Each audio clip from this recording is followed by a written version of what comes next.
윌리엄 와일러 감독의 벤허라고 하는 영화 아마들 다 보셨을 겁니다. 그 벤허라는 영화를 보면은 벤허가 친구의 배신으로 모든 것을 잃고 처참하게 노예로 끌려가는 장면이 있습니다. 그때 끌려가던 그 벤허, 지치고 지친 상태에서 목이 말라 쓰러질 때 예수님이 등장합니다. 이 영화를 처음 볼 때 예수님이 어떤 얼굴로 등장하는지 참 궁금했습니다.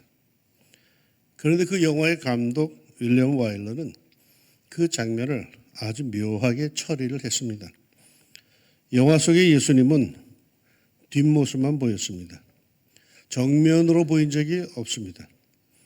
예수님의 얼굴이 어떻게 묘사되었는지 궁금했던 저로서는 아주 실망스러웠죠. 그러나 조금 뒤에 그 실망은 감탄으로 변화했습니다. 예수님은 뒷모습만 보이지만 노예로 끌려가는 그 벤허에게 물을 떠주는 예수님을 보고 화가 나서 달려온 로마의 군인의 그 얼굴이 예수님을 바라보며 그 얼굴이 아주 묘하게 변하며 어쩔 줄을 몰라 하는 장면이 클로즈업 되었기 때문입니다. 예수님의 얼굴이 어떤 모습이었는지는 몰라도 로마 군인은 그 예수님의 얼굴을 바라보며 거기에 나타난 그 예수님의 권위에, 즉 예수님의 사랑의 카리스마에 어쩔 줄을 몰라 하는 그런 표정이었습니다. 예수님께는 이런 카리스마가 있었죠. 물론 예수님의 외모를 미리 예언한 이사야 선지자의 예언에 따르면 이러합니다. 그는 주 앞에서 자라나기를 연한 순 같고 마른 땅에서 나온 뿌리 같아서 고운 모양도 없고 풍채도 없은즉 우리가 보기에 흠모할 만한 아름다운 것이 없도다. 그러니까 예수님의 외모로 봐서는 뭐 고운 모양도 없고 풍채도 없고 흠모할 만한 아름다운 것이 없다라고 했습니다. 그러나 그분 자체에서 풍겨나오는 그 어떤 권세, 그 권위는 대단했던 것 같습니다. 그래서 많은 사람들이 예수님을 보고 변화되었고 수많은 사람들이 예수님께 환호하였습니다. 마가복음 1장 22절에 보면 무엇 사람이 그의 교훈에 논라니 이는 그가 가르치는 것이 권위 있는 자와 같고 서기관들과 같지 아니함일러라. 기존의 종교 지도자들과 달리 예수님께는 권세, 권위, 오토리티가 있었다라는 것이죠. 그러자 이를 시기하는 무리들이 생겨납니다. 전통적인 종교 지도자인 대제사장들과 서기관, 장로들이었습니다. 이들이 하루는 예수님께서 백성을 가르치는 그 현장에 찾아와서는 따지듯이 묻습니다. 당신이 무슨 권위로 이런 일을 하는지 이 권위를 준 이가 누구인지 우리에게 말하라. 시비를 걸기 위해서 묻는 질문이었습니다. 이에 예수님께서는 직접적인 대답은 피하고 한 가지를 되물으십니다. 나도 한 말을 너희에게 물으리니 내게 말하라. 요한의 세례가 하늘로부터냐 사람으로부터냐. 그들은 난처함에 빠졌습니다. 요한의 세례가 하늘로부터 왔다고 하면 어찌하여 세례 요한을 믿지 아니하였느냐라고 할 것이고 아니다라고 부인하면은 백성들이 모두 다 세례 요한이 하나님께로부터 온 선지자라고 믿고 있는데 백성들로부터 자칫하면 돌에 맞아 죽겠고 아주 난처함에 빠졌습니다. 그래서 그들은 이렇게 대답합니다.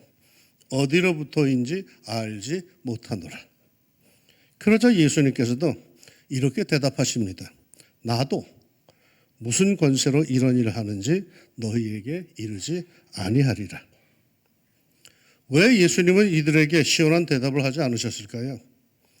늘 자상하게 말씀해 주시던 예수님이신데 뭔가 이들이 마음에 들지 않으신 것 같아요.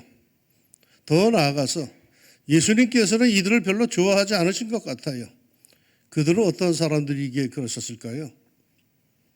그들은 의심하는 자들이었습니다. 의심하는 자들을 별로 좋아하지 않습니다. 그 의심도요, 정말 몰라서 그러는 게 아니라 의도가 있는 의심, 순수하지 못한 의심, 별로 좋아하지 않으십니다. 일반 백성들은 모두 다 예수님의 가르침을 들으면서 단순하게 당시의 종교 지도자의 가르침과는 다른 참된 권위라고 믿고 있는데 그들은 같이 예수님의 가르침을 듣고 예수님의 행적을 보고도 믿으려고 하지 않았습니다. 그저 끊임없는 의심만, 의도적인 의심만을 합니다.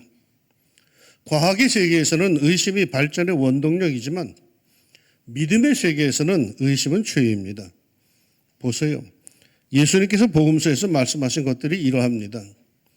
예수께서 즉시 손을 내밀어 그를 붙잡으시며 이르시되 믿음이 작은 자여 왜 의심하느냐 하시고 내가 진실로 너에게 이르노니 누구든지 이 산더러 들리어 바다에 던져지라 하며 그 말하는 것이 이루어질 줄 믿고 마음에 의심하지 아니하면 그대로 되리라. 예수께서 이르시되 어찌하여 두려워하며 어찌하여 마음에 의심이 일어나느냐. 너희는 마음에 근심하지 말라. 하나님을 믿으니 또 나를 믿으라. 그럼에도 이들은 예수님을 믿으려 하질 않았어요. 왜? 예수님이 백성들 사이에서 권위가 있고 그들의 인기를 얻는 것이 싫었기 때문이죠. 진리에 대한 의문, 궁금증이 아니에요. 그것은 종교적인 시기심이죠. 그래서 묻습니다. 무슨 권세로 이런 일을 하시오? 알고 파서 물은 것이 아니에요. 시비를 걸기 위해서, 깎아내리기 위해서 하는 질문이었던 거죠. 믿지 않으려고 작정한 사람은 어떤 방법으로든지 꼬투리를 잡으려고 듭니다. 대답하기 곤란한 것을 질문하기도 하며 고도의 심리 전술로 말의 실수를 유도하기도 하죠. 많은 질문을 해야 되지만 정작 모르기에 알고 파서 그러는 것은 절대로 아닙니다. 예수님은요, 이런 사람들의 질문에 직접 대답하지는 않으십니다. 따지려고 드는 사람에게는 대답하면 할수록 논쟁만 일어납니다. 예수님께서는 그런 질문에 대답하지 않으십니다. 진리에 대한 갈망에서 그러는 것이 아님을 아시기 때문이죠. 질문하는 의도가 나쁘다는 것을 예수님은 다 아시는 거죠. 그래서 예수님은 이들이 무슨 이야기를 해줘도 안 믿을 사람들이라고 보셨습니다. 이런 사람에겐 대답을 해주어도 논쟁만 계속 일으키지 그렇군요 하는 진리에 순종하는 게 없다는 것을 이미 아신 거죠. 그러게 그들을 별로 좋아하시지 않았습니다. 그들은 이미 세례 요한을 보고도 믿지 않았죠. 예수님은 둘째시고 온 백성들이 하나님이 보내신 선지자라고 믿는 세례 요한을 보고도 그들은 믿지 않았어요. 믿고 싶지 않았던 거죠. 그럼에도 예수님의 대답을 듣고 믿는다? 상상할 수도 없는 이치죠. 보여주면 믿겠다고 하는 사람들이 있어요. 천만의 말씀이에요. 합리적인 시원한 대답을 해주면 믿겠다? 웃기는 말이죠. 누가복음 16장에 보면은 부자와 거지 나사로의 이야기가 나오는데 부자가 지옥에 가서 고생을 하다가 세상에 남아있는 자신의 불신의 형제들이 생각이 났습니다. 내 형제들은 여기 오면 안 되겠다 싶어서 그 죽은 거지 나사로를 다시 살려보내면은 자기의 그 형제들이 죽었던 사람이 살아와서 증언하는 것이니까는 아마도 그들은 천국과 지옥을 믿을 거라고 하나님께 요청을 합니다. 나사로를 살려서 보내주세요. 그러자 하나님께서는 이렇게 대답하십니다. 이르되 모세와 선지자들에게 듣지 아니하면 비록 죽은 자 가운데서 살아난 자가 있을지라도 권함을 받지 아니하리라 하였다 하시니라. 믿지 않으려고 작정한 이는 선지자의 말도 듣지 않아요. 예수님의 말도 안 들어요. 자기들이 잘못한 줄 알면서도 하늘로부터 온 음성 듣지 않아요. 믿지 않으려는 데는 믿게 할 방법이 없어요. 그러게 말이죠. 믿음은 은혜입니다. 세상에 지식이 있는 사람들, 똑똑한 사람들은 믿지 못하죠. 그렇게 배웠다 하면서도 믿지 못하죠. 사도 바울이 고린도 교회에 보낸 편지에 보면은 이런 말씀이 있습니다. 기록된 바 내가 지혜 있는 자들의 지혜를 멸하고 총명한 자들의 총명을 피하리라 하였으니 지혜 있는 자가 어디 있느냐? 선비가 어디 있느냐? 이 세대의 변론가가 어디 있느냐? 하나님께서 이 세상의 지혜를 미련하게 하신 것이 아니냐? 하나님의 어리석음이 사람보다 지혜롭고 하나님의 약하심이 사람보다 강하니라. 형제들아 너희를 부르심을 보라. 육체를 따라 지혜로운 자가 많지 아니하며 능한 자가 많지 아니하며 문벌 좋은 자가 많지 아니하도다.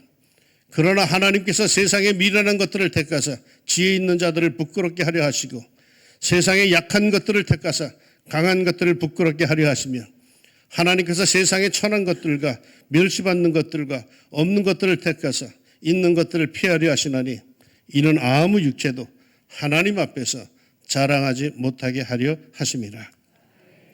주 예수를 믿게 된 것, 그것은 하나님의 은총입니다. 하나님 앞에서 나는 아무것도 모릅니다. 나는 부족합니다라고 한 진리에 대해서 겸허한 자세를 가진 자에게 베푸시는 하나님의 은혜의 열매입니다. 이 은혜를 받은 이가 믿음을 소유할 수가 있습니다. 논리로 따져서 예수 믿은 사람이 있습니까? 데려와 보십시오. 논쟁으로 예수 믿은 이가 없습니다. 우리가 가진 믿음은 오로지 하나님의 은혜요 선물입니다. 그러게 우리는 진리 앞에 겸손하며 주님 앞에 겸허해야 하는 겁니다. 자기의 믿음을 자랑하려면 하나님을 자랑해야죠. 나 같은 죄인을, 나같이 의심 많은 것을, 나 같은 고집쟁이를 변화해서 예수 믿게 하심을 여러분 우리는 감사해야 합니다. 예수님이 별로 좋아하지 않는 이 사람들, 대제사장들과 서기관들, 장로들, 결국 그들은 말이죠, 모른다고 잡아댑니다. 세례 요한의 권세가 어디서 왔는지 모른다고 아주 잡아댑니다. 뻔히 알면서도 말이죠. 그러자 예수님도 아주 쌀쌀맞게 대답하십니다. 나도 무슨 권세로 이런 일을 하는지 너희에게 이르지 아니하리라. 나도 안 알려주겠다는 그 뜻이에요. 냉정하게 답하십니다. 결국 이런 사람들에게는 그 놀라운 예수님의 권세가 아무런 관련을 갖지를 못한다는 거죠. 병자를 고치는 권세, 죽은 자도 살리는 권세, 그야말로 한센시 환자도 나병 환자도 온전케 하고 지체 장애인도 일으키고 시각 장애인도 보게 해주는 그 주님의 놀라운 권세, 그 권세가 그들과는 아무런 관련이 없다는 거예요. 보게 되지 못한다는 거죠. 그건 남의 이야기란 뜻이죠. 오병이어의 그 엄청난 축복, 풍랑도 잠잠케 하시는 권세, 상천 하지의 모든 영적 존재들까지 순종하는 그 어마어마한 주 예수님의 권세가 이들에게는 아무런 관련을 갖지 못한다는 거죠. 하찮은 귀신들조차도 예수님을 멀리서 뵙기만 해도 예수야 나는 당신이 누군지 압니다 라고 소리치던 그렇게 만드는 그 권세가 말이요 아무런 영향을 끼치지 못한다는 거죠. 주님께서는 털끝만큼도 그들에게는 허락하지 않으신다는 겁니다. 그들은 그저 그런 메마른 인생, 자기의 사고방식, 그저 하나 더하기 하나는 둘이라고 하는 공식적이고 사무적인 인생을 살다가 그냥 갈 뿐이죠. 그들에게는 주님의 그 놀라운 희열, 그 엄청난 권세에서 뿜어나오는 기쁨과 감사가 없다는 거죠. 신령함도 기적도 없는 그저 상식선에서 살다가 그냥 훌쩍 가버릴 뿐이라는 거죠. 신앙의 그 쩌릿쩌릿함이 없다는 겁니다.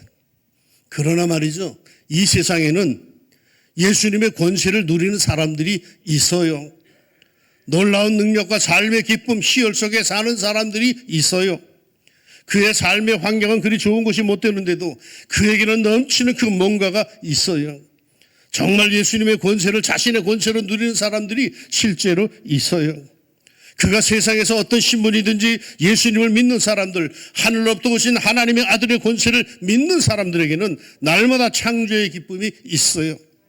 믿지 않는 사람들에게는 예수님이 가진 권세가 아무런 효과가 없어요. 아무런 혜택을 줄 수도 없어요. 믿어야 예수님의 권세가 자기의 가슴속에 들어옵니다. 대제사장처럼 서기관처럼 장로처럼 예수님 권세와 전혀 상관없어지고 싶으십니까? 의심하면 됩니다. 믿지 않으면 되는 거예요.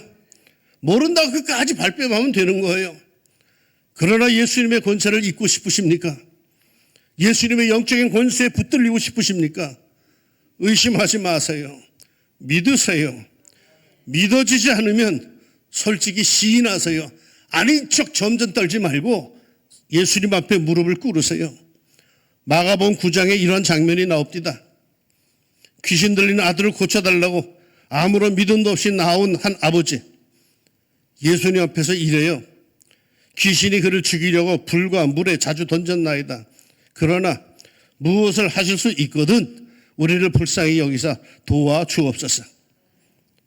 그러자 말이죠, 예수님께서 좀 기분이 상하신 것 같아요. 이러시더라고요. 예수께서 이러시대, 할 수 있거든이 무슨 말이냐. 믿는 자에게는 능히 하지 못할 일이 없느니라. 그러자 그 아버지 곧바로 무릎을 꿇고 고백합니다.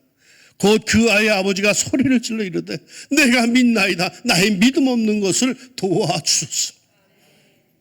신앙의 세계에서 자꾸 의심이 생긴다면 차라리 아버지처럼 솔직히 고백을 하세요. 나의 믿음 없는 것을 도와주소서.